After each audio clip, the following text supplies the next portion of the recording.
ANMR ನ್ಯೂಸ್ಗೆ ಸ್ವಾಗತ. ಭಿಕ್ಷುಕಿಗೆ ಆಶ್ರಯ ಕಲ್ಪಿಸಿದ ನಗರ ಠಾಣೆಯ ಪೊಲೀಸ್ ಇನ್ಸ್ಪೆಕ್ಟರ್.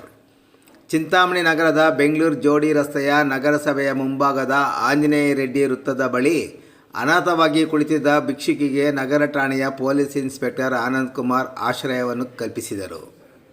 ಲಾಕ್ಡೌನ್ ಆಗಿರೋದರಿಂದ ಸಂಚಾರವೇ ಇಲ್ಲ. ಇಂತಹ ಸಂದರ್ಭದಲ್ಲಿ ತುಂಬ ವಯಸ್ಸಾದ ಮುದುಕಿ ಸುಡು ಬಿಸಿಲಿನಲ್ಲಿ ನಗರಸಭೆಯ ಮುಂಭಾಗದ ಆಂಜನೇಯ ವೃತ್ತದ ಬಳಿ ಅನಾಥವಾಗಿ ಕುಳಿತಿದ್ದನ್ನು ಕಂಡ ಅವರು ಕೂಡಲೇ ಆಕೆಯನ್ನು ಚಾಲಕನೊಂದಿಗೆ ತನ್ನ ಜೀಪಿನಲ್ಲಿ ಕುಳ್ಳಿರಿಸಿಕೊಂಡು ನಗರದ ತಹಶೀಲ್ದಾರ್ ಕಚೇರಿ ಹಿಂಭಾಗ ಸರ್ಕಾರಿ ಬಾಲಕರ ವಸತಿ ನಿಲಯದಲ್ಲಿ ವಾಸ್ತವ್ಯ ಪಡೆದಿರುವ ನಿರ್ಗತಿಕರು ಮತ್ತು ಭಿಕ್ಷುಕರಿಗಾಗಿ ತೆರೆದಿರುವ ಕೇಂದ್ರಕ್ಕೆ ದಾಖಲಿಸುವಲ್ಲಿ ಯಶಸ್ವಿಯಾದರು.